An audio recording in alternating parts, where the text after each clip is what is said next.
My name is Margaret. I am 77 years old, and 2 months ago, I did something that everyone who knows me said was either very brave or completely foolish. I sold my house, I packed what I could fit into 4 boxes, and I moved back to the village I ran away from when I was 19 years old. I had not set foot there in 58 years, not for a funeral, not for a wedding, not even when my mother was dying, and she asked me to come back, and I told her I would, and then I found a reason not to. I have carried that with me every single day since, not loudly, just quietly, the way old guilt sits, not on top of you, but underneath everything. I want to tell you why I left, and I want to tell you what I found when I came back. Because what I found was not what I expected, and I think some of you will understand exactly what I mean by that, even if your story looks nothing like mine. I grew up in a small village in the north of England, the kind of place where everyone knew your name and your business and your grandmother's business before you were even born. My father worked in the mill. My mother kept the house. We had enough to eat, enough to wear, and very little else. Not in a tragic way, just in the ordinary way that most families lived back then. You did not talk about what you wanted. You talked about what needed doing. I was the second of 4 children and the only girl, which meant I understood from a very young age what my life was expected to look like. You finished school, you found work nearby, something practical. You married someone local, someone your parents approved of, someone steady. You had children. You stayed. That was not a cruel expectation. I want to be clear about that. Nobody sat me down and told me I had no choices.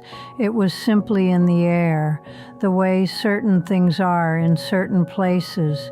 You absorb them before you are old enough to question them. But I had a restlessness in me that I could not explain and could not quiet.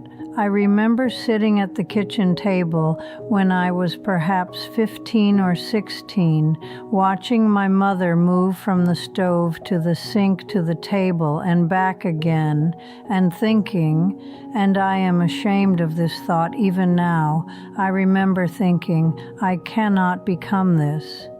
Not because her life was small or without love, it was not, but because something in me was pulling towards something I could not even name yet, something outside those 4 walls, outside those streets, outside everything I had ever known.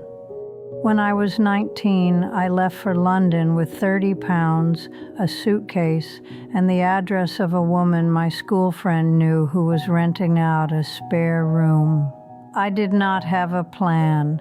I did not have a job waiting for me. I had nothing except the absolute certainty that I had to go. My mother stood at the door when I left. She did not cry. She straightened my collar the way she always did, and she said, "You will write to us." And I said I would, and I did for a while. What I did not understand when I left, what I was too young and too desperate to see, was that I was not just leaving a place. I was leaving people, my mother, my father who never said much, but who used to leave an extra blanket on my bed on cold nights without ever mentioning it. My brothers who were loud and annoying and who I missed so badly in that first London winter that I used to cry into my pillow so my landlady would not hear me through the walls. But I did not go back, because going back, even for a visit, felt like admitting something.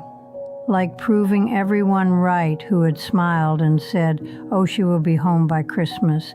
I was too proud and too frightened to let that be true. so I stayed away, and then staying away became a habit, and then the habit became so old and so heavy that it started to feel like it was simply who I was. I built a life in London, a real one. I worked in an office, then in a small publishing house for many years. I had a flat I loved. I had friends. I was married for 23 years to a man named Gerald, who was kind and funny and who died of a heart attack on a Tuesday morning in 2009 while I was in the next room making toast. You do not recover from something like that cleanly. You just learn to carry it differently over time. After Gerald died, I stayed in London because it was the only place I still knew how to be. My brothers had both passed by then. My parents had been gone for decades. There was nothing left in the village for me. That is what I told myself, nothing left. And then last year I turned 77, and I sat alone at my kitchen table on my birthday with a cup of tea and a card from my neighbor, and I thought about my mother standing at the door straightening my collar, and I thought about all the times she had asked me to come home, and all the times I had said yes and then quietly made sure that I did not. And I thought, what was I actually afraid of? Not the village, not the people. I was afraid of the feeling of walking back into the place I had left and having it show me everything I had turned away from. Everything I had told myself was not enough, when really I had just been too frightened to stay and find out who I was if I did not run. I went back in March. The house I grew up in is long gone, knocked down decades ago. The mill is a car park. Most of the people I knew are dead or gone themselves. The village is quieter than I remembered and smaller, the way all childhood places become smaller when you return to them as an old woman. But the light was the same. That particular gray morning light that comes in low and flat off the hills and fills a room without any warmth but with a kind of honesty that I had forgotten. I walked the street I grew up on, and I stood outside where our front door used to be, and I stayed there for a long time. I was not sad, exactly. It was something else.